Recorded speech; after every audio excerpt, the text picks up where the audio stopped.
Greetings to one and all present in this live today.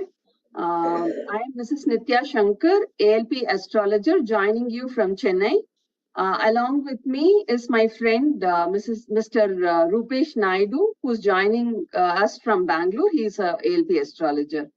We will start with the invocation and get into the program. Vakratunda महाकाय सूर्यकोटि समप्रभा निर्विघ्नं कुरु मे सर्वकार्येषु सर्वदा गुरुर्ब्रह्मा गुरुर्देवो महेश्वरः गुरु साक्षात् परं ब्रह्म तस्मै श्री गुरवे नमः. Shri Gurubhyo Namaha.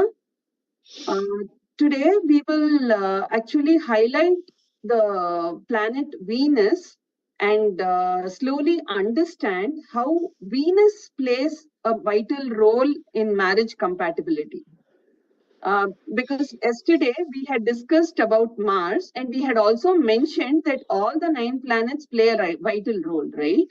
So today we will slowly see how Venus can impact marriage compatibility as well as general life. For that, first I will just talk a little bit about the planet Venus. Venus we know is the closest neighbor to our planet Earth, right? It is also the brightest star that we can sight in the sky. Okay, so in reference with the Kala Purusha Tattva, the horoscope, we see that the 2nd and the 7th house in the chart refers to the Venus dominant houses. These 2 houses are ruled by Venus, right? The Taurus and the Libra. So, Venus, if you see in mythological side of aspect of Venus, is the son of Bhrigu Maharishi and Kavya Mata. So, he, along with Brihaspati, whom we call the Jupiter or the Guru in our horoscope, both of them were students under the sage Angirasa. But somewhere, Bhrigu Maharishi's son Venus didn't get that much of acknowledgement by his master, because he felt that Brihaspati, being the son of Angirasa, was given priority over Venus, or the Sukracharya, if we call in the mythological term, we call him Sukracharya. So he had a constant feeling that he was more talented than Brihaspati, and he didn't get the right acknowledgement there. So he went to another sage called Gautama and continued his education. And Brihaspati was made the guru of the Devas. So the counter aspect of it, our Sukracharya, or the Venus planet, he became the guru for the Asuras. So that is the small background of why Sukracharya and Jupiter are contradicting to each other by nature and by tendency. Fine. Now getting into the subject, Venus as such is ruled by the beauty aspect in our life, the love aspect in our life.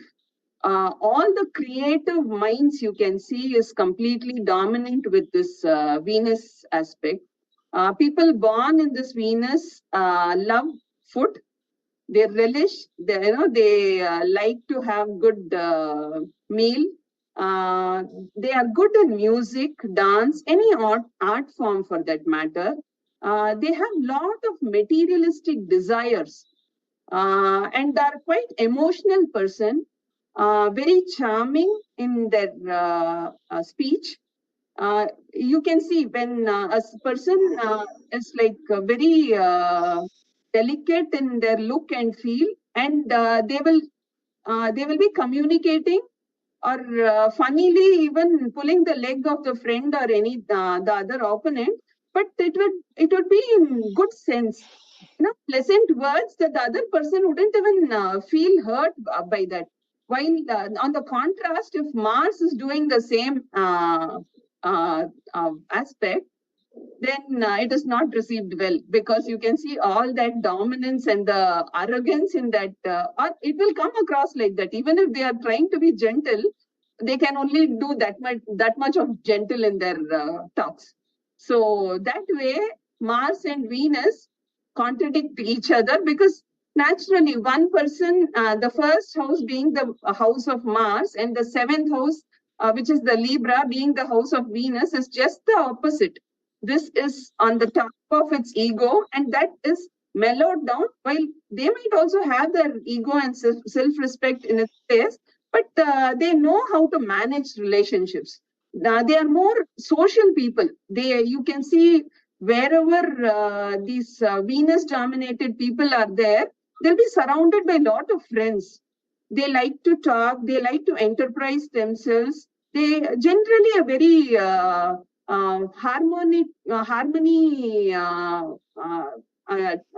Expecting people. They cannot handle rough things in life. They are very, anyone is upset, you can see that the Venus dominant person is going and comforting them, because they can't take emotional turbulences so well, because very emotionally triggered. You can see in the moon, the star of moon, Rohini, is also in that Venus house, right, in Taurus. So they're quite emotional, and they like to be happy-go-lucky, jolly kind of people. So this is why in females' horoscope, we see Mars position, because generally Mars is considered to be a male planet, and Venus is considered to be having the feminine nature. So that is why in male horoscope, Venus is highlighted. Because naturally you have to see for compatibility reasons that if I am the person whose chart is under discussion is a male, then the opposite female has to complement all the characteristics, right? So assume that in a female's chart, Mars is dominant. Then you can see all the tendency of masculinity in the person. They'll be quite, bold, very, open to speech, like the cutthroat kind of attitude can also be seen in their communication, very quick in making decisions, all these things. So for that kind of person, what aspect or what kind of Venus quality men chart needs to be complementing or matched is the secret behind how you find solutions for these doshas and stuff like that. Because these two, that is why they have chosen Mars and Venus primarily for compatibility reasons. Because completely the nature of the person is involved here, right? Only if you are in good communication space will you have a good atmosphere in the house on a daily basis. Otherwise, it will not. If both are Mars dominant person, assuming that is where you call it dosha, because both will be at the peak of their ego. They will be head on each other. How do you expect harmony in that house? So this is not going to happen at all. So that is the reason why Mars and Venus play a major role in marriage compatibility issues. Fine. Now, going to other aspects of Venus, if it is financial security needing people, they need lot of financial security, because I already told you that material desires is something which is dominant in their nature. They need financial security. They will look for partners who can give them all the pleasures of material world. So that is the kind of aspect they will highlight on while choosing the partner also. So these are some traits, but you should know how much is in your bhagya. That is where ALP comes to play. Because if your ALP shifts and if you are expecting or having unreasonable expectations, then you may not end up finding the partner who can give you that kind of comfort, right? Because so it is so important. Like a natal born in Tula Rashi or Libra will carry this trait because Rahu is a dominant star in that house. So they will have these traits. But while they shift, there will be changes, but some base quality will still be there with them. It will not transform overnight, right? They will carry this little bit of expectation, and they will always feel that if they are not satisfied, then probably that decision is wrong, right? They will always be speculating on this. So never on a generic scale, think whatever you want to think before making any decision. While you've made the decision, just go with it, because you've already made, because it is costing your relationship, and all other people also are affected because of that decision. So you should understand that all of us are prone to change at some point or another, and we will all change it for good or bad at any point of time. While we ourselves are not perfect, we don't understand most of the aspects in us and our behavior, we can't be unreasonable with the opposite person also, right? So it is so important that we know what is in our bhagya and what can be expected from our partner, and how much time it will take for that partner to understand you, or for you to make yourself understandable to the partner. And consider all these facts, have a clarity of mind, and get into a relationship that will make a lot of positive changes in your life, irrespective of what planets shift when. These values will only take you a long way. It will not cause much turbulence in your relationship. Over to Roopesh to throw some insights on this concept of Mars and Venus. Good morning, madam. Thank you. So a very happy Monday to you and for all the viewers who is watching this content today. Thank you. So one of the quite interesting and also quite fascinating planet is Venus, and that is what the topic we are discussing for the day. And see, if you actually look at Venus, right, among all the 9 planets in the in the astrological language, Venus is a planet which quite stands out compared to all other planets, madam. The reason why being is, see, Venus is a planet which actually seeks for a charmness. So it is always a charm-seeking planet, Venus. And also, apart from Jupiter, Venus is the only other planet which has got the status of Acharya. So among all the 9 planets, there are these 2 planets which stands in the status of Acharya. That is, Jupiter is one and Venus is another one.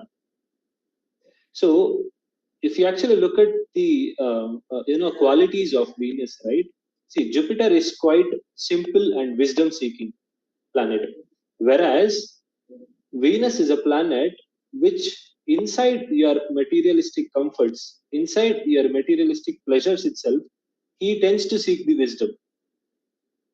It's like you get to experience and you get to cherish things, you get to enjoy all the materialistic worldly pleasures, then step into the path of wisdom. So this is the quality of Venus. So in the general horoscope also, people can actually check.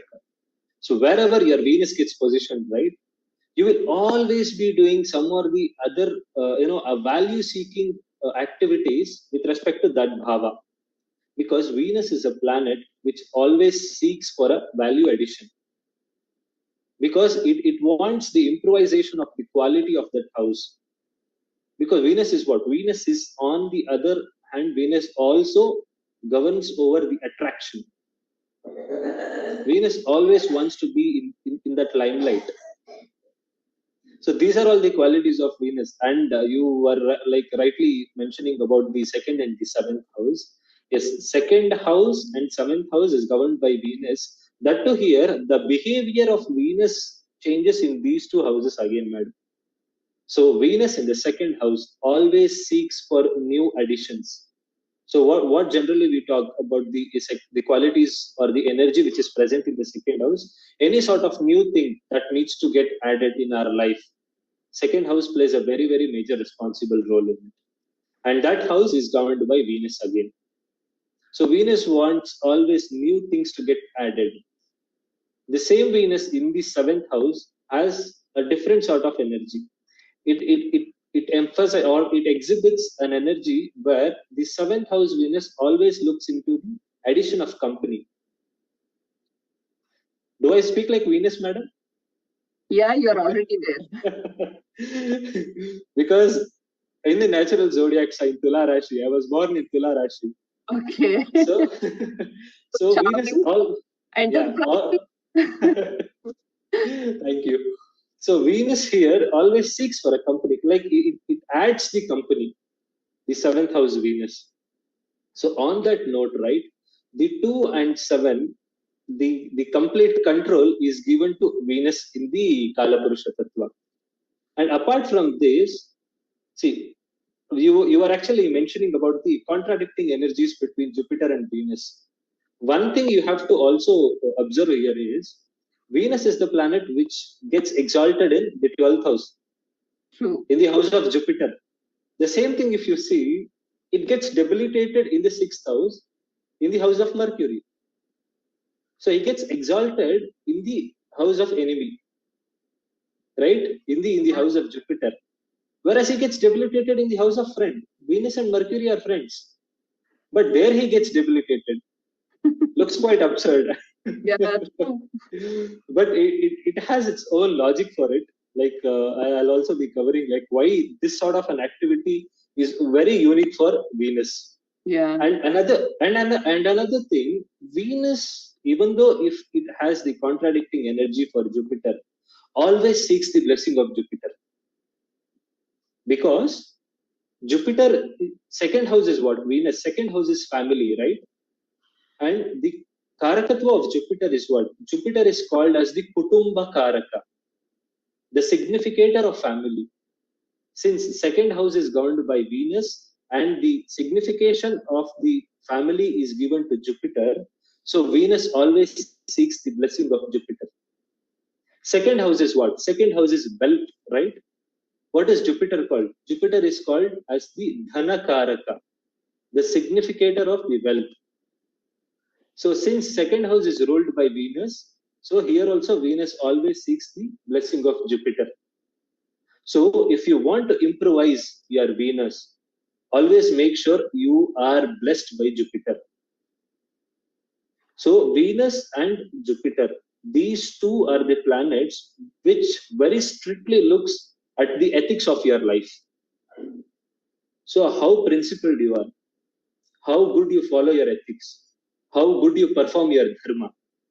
Based on these two activities, this planet will bless, and this blessings is given to Saturn. Because Saturn is Karma Karaka, who gets again exalted in the house of Venus. So according to the activities what we perform, according to the dharma what we follow, the blessings of Jupiter, the blessings of Venus, and which indeed gets converted into a karmic reaction, goes to Saturn. And Saturn is the one who gives all sort of opportunities, all sort of experiences, and all sort of ups and downs what we go through life, based on the ethics what we follow. So this is exactly how the Venus keeps behaving. You were also mentioning about the Rohini Nakshatra, right?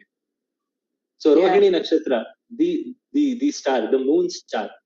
And also see, only in the second house, the moon gets exalted.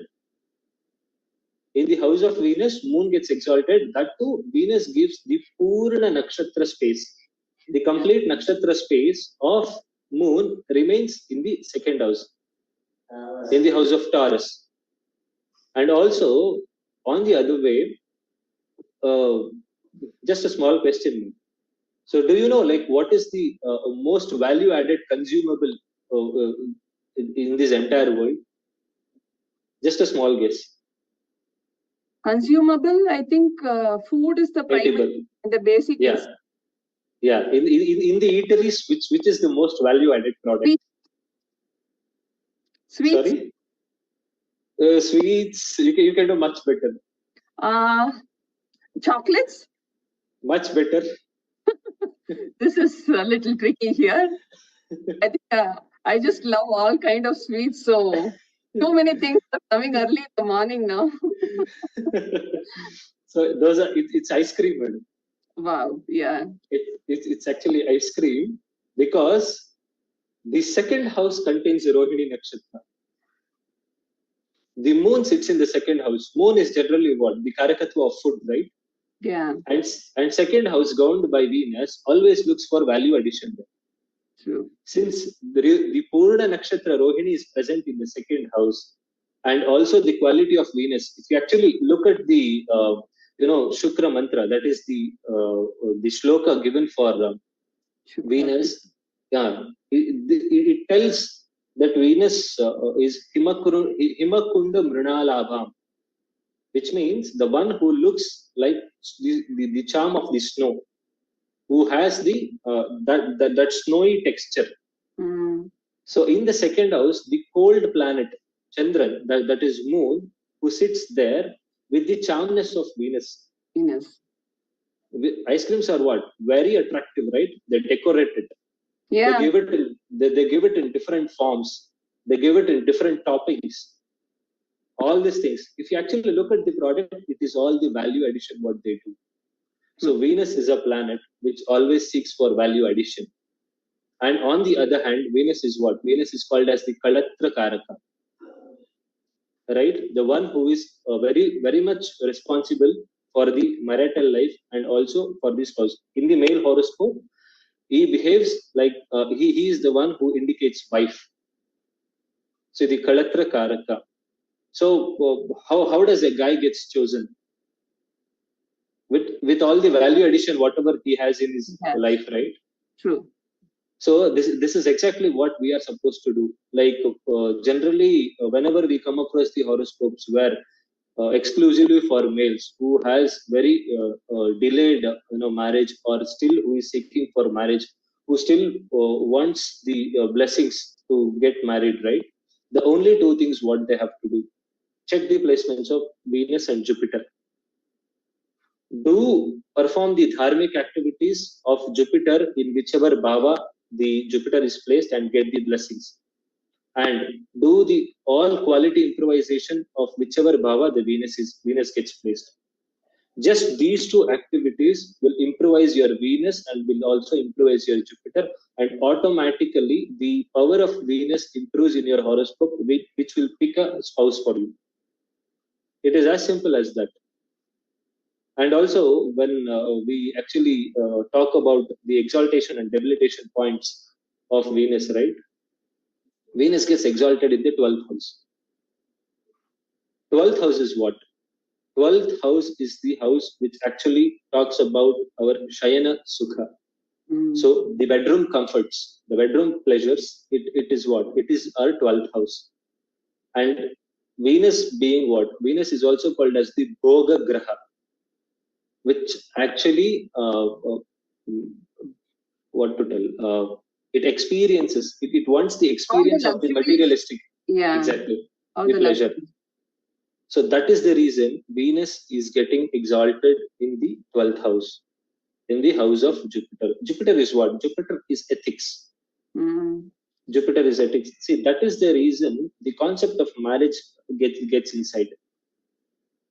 So if you want to grow your family, there is certain sort of ethics which you have to perform here. And these sort of ethics is seen what? It is seen in the Jupiter house. That is the reason another Acharya Graha, that is Venus, gets exalted in the 12th house. And also, 12th house becomes what? It becomes the 11th house to the second house, right? So second house gains remains in the 12th house. Yeah. So whatever you invest in the 12th house gets reflected in your second house. Second house. Your finance will be good also if you take care of, all the comforts that is needed in Ayana Sainabo house, which is the 12th. Exactly. If you keep your partner happy, you will get more revenue. More happy. More happiness. Now, we also saw that, 7th house, karma is in the 10th house, right? 10th house and the 7th house. And naturally, you keep your partner happy, which is the family will be happy. If your wife is happy or the husband is happy, then the work will be prosperous. So it's all connected. That's what, horoscope or astrology, we've always seen in some cloud level, something which we don't understand. Here we have to understand because it is a science given to us to understand and mend our ways. That is exactly the concept of ALP, and we try to inculcate small changes in our life, understanding what is the current situation we are in. And these small changes will actually reflect in bigger gains. We are always thinking complicated solutions are only answers for big problems. No, the answer to any problem in this world is always simple. The thing is, we search at the wrong places, we assume a lot of things. So it is sounding so simple. These small things you do and life will change your values and it in its place. When you have got married, you prioritize.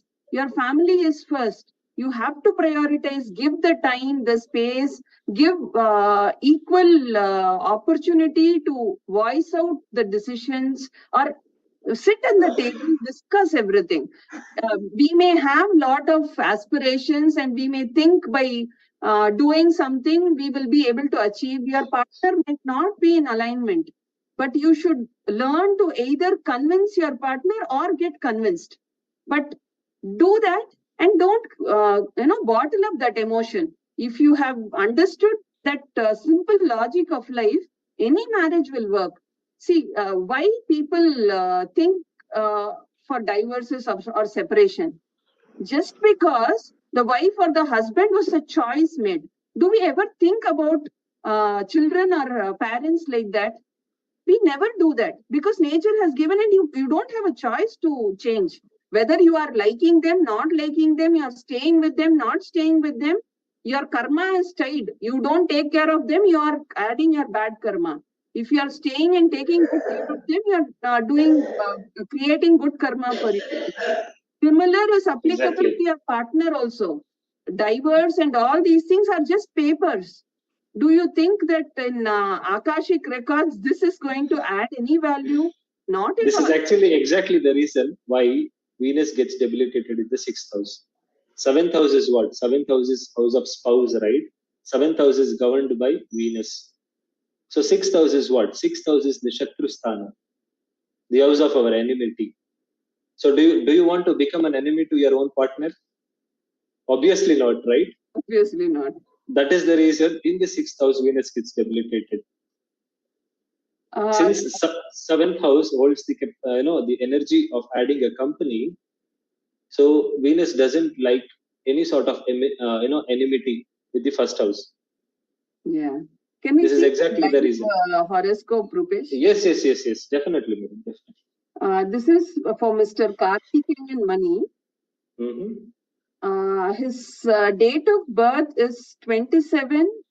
1 second, madam. Yeah. I'm actually sharing the screen. Okay. So let me know if my screen is visible. Yeah, it is visible.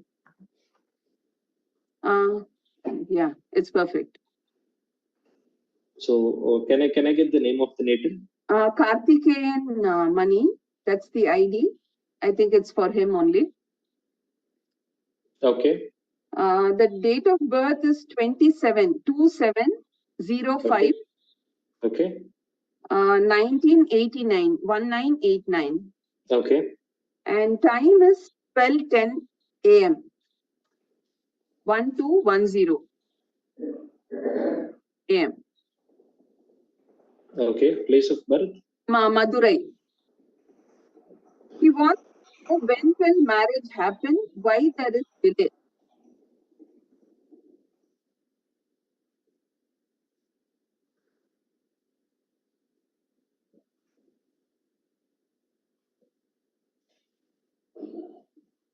So Dhanishta Nakshatra, Kumbha Rashi is the Janma Lagna of the natal, and the present ALP.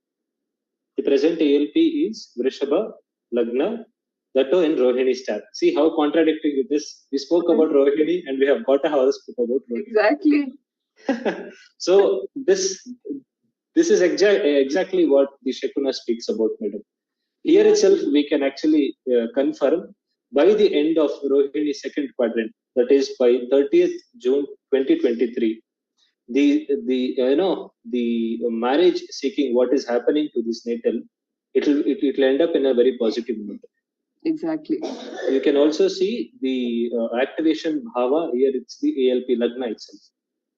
Yeah. ALP Lagna itself, and the Lagna Lord is placed in the ALP, that is Venus. And the star is the 9th house. Exactly. And you can also see the ALP Nakshatra Lord Chandran is present in the 9th house, that too in the Bhagyasthana, house of prosperity. So by the end of 30th June 2023, that is by the next year, within this period, there is a very, very high possibility the natal will get married. Yeah. So since Start is in the 8th house for 7th house, you have any insight there? I would suggest that he searches for the partner in the space outside, not in the closer circle, because the partner is hiding somewhere out of sight. So you have to look out for partners from outside places than where you're looking for currently. So that will actually give you more options, and you might get some good horoscopes for matching there, and one of it might work for you. Correct. And if you also see, the 7th Lord Mars is placed in the 2nd house. 2nd house is what again? Since we were actually speaking about the 2nd house is the family, right? Family, yeah. So seek the help of family. Automatically, they will map where is your spouse. That's true. So get the help of your family members, and they will actually find you the spouse. Yeah.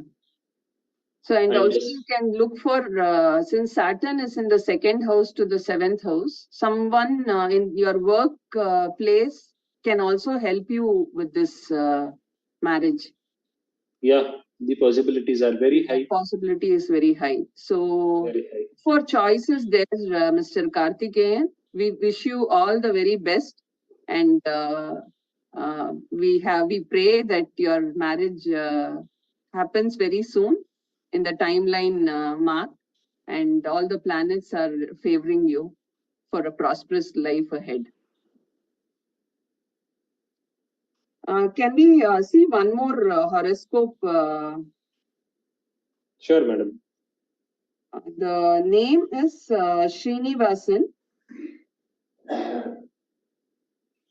He wants to know how is his Shukra Bhagwan and his marriage life. Very nice. Okay, date of birth. Date of birth is 12/10/1996. Okay, time? And 2:33 a.m. from Salem. 2:33 a.m. And it's from Salem.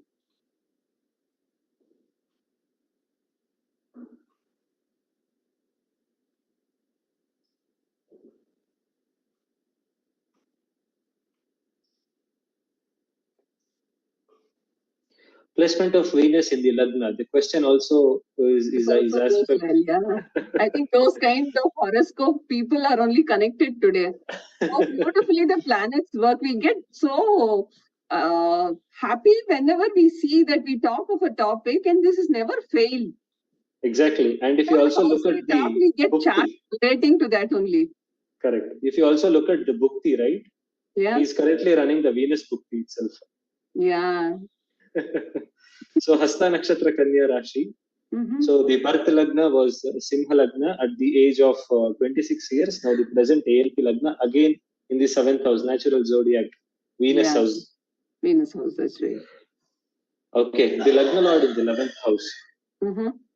Lagna Lord in the 11th house generally considered to be a good placement of Venus itself for the natal. The present ALP is running in the Rahu star. Yeah. So Rahu is placed in the 2nd house. The next switch of the Rahu, that is the next switch of ALP to the Vishaka Nakshatra first quadrant will activate the 7th house. Will activate the 7th house, and third Lord being in the 3rd house. Jupiter, who Jupiter is what, sixth Lord and the 3rd Lord, right? 3rd Lord, yeah. 3rd Lord being in the 3rd house, and the activation bhava, it is the 7th house. So 3rd house is the efforts, right? So the efforts for the 7th house activation bhava will be fruitful. So post January 2023, the next year, that is from February 2023 to March 2024. So it will be very fruitful for the efforts which is made in the matters of marriage. True. Even the 7th house Lord, the Mars is in 4th house to 7th house and in the 10th house. Exactly. So, that is a good placement, but little bit of stress the person the natal has to go through in this process. But the end will be fruitful. So you can take that, little bit of effort and stress. Probably in terms of communication, you just be very neutral. Don't have too much of expectations.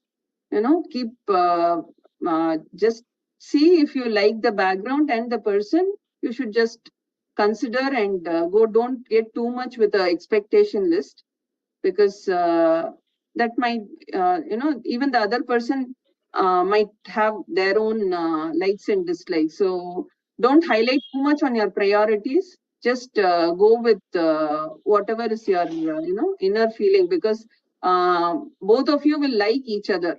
The horoscope, whichever, since Venus being in the 11th house to the native here, and the 5th house to the, 7th house also, you will have a natural attraction between, the person whom you will match the horoscope. So wherever, whichever person you think you have that positive feeling and naturally like, you just go with that horoscope. That will do you good, and that would be the ideal partner for you. Fine. Exactly. The only remedy for this natal, since Mars is sitting in the debilitated house, take blessings of your mother every day. Yeah. Every day. So that remedy would actually work wonders for him. In fact, go, even if your mother is old or something, just try if you can, get that person to come to your house, meet that partner or the proposed partner in the presence of your mother. So that will actually, give fruitful results to you. So try all these things, and we hope you all the very best in finding your ideal partner. Yeah. So for the tip for today, I think with this we'll wind up the live questions, Roopesh. We have just few more minutes. So for the tip today for Venus, Venus is generally feminine in nature, right? So if you see the 2nd house Venus are very young girls. That's what is the difference between 2nd and the 7th house Venus. The 7th house Venus are a little old and middle-aged women and a little older women. So ideally, the simplest remedy for anyone with malefic Venus, or even in a beneficial places, respect all the women you meet, and especially the ones in your house. You will see that there is abundance of income coming. All your loans will slowly vanish away, because that is why it is so important that you should never hurt the women of the house, and she should not cry or anything.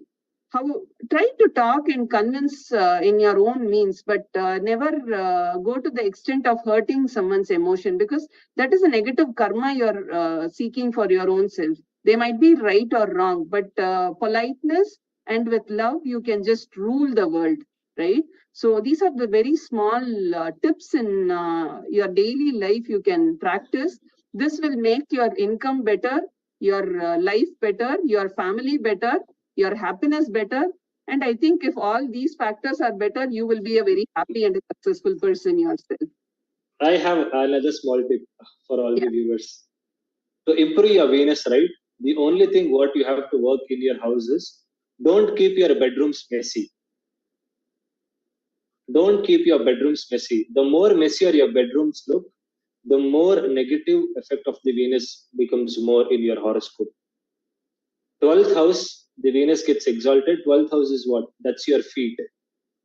So people who has been already pointed out that the Venus is bad in their horoscope, make sure you wash your feet every day before you go to your bedroom. Just do these two simple things and see how your Venus will start doing wonders in your life. That's a beautiful tip too. I think for more tips and more live horoscope readings and more concepts of astrology, how it is used in our day-to-day life, we will reach out on the continuous series of marriage, and we will also talk about general aspects in lifestyle changes in the further episodes. Thank you for joining us in this live session. Have a great day, and good night for the other part of the world, whoever is watching this show. Thank you, Roopesh. Thank you, madam. Thank you, everyone. Thanks.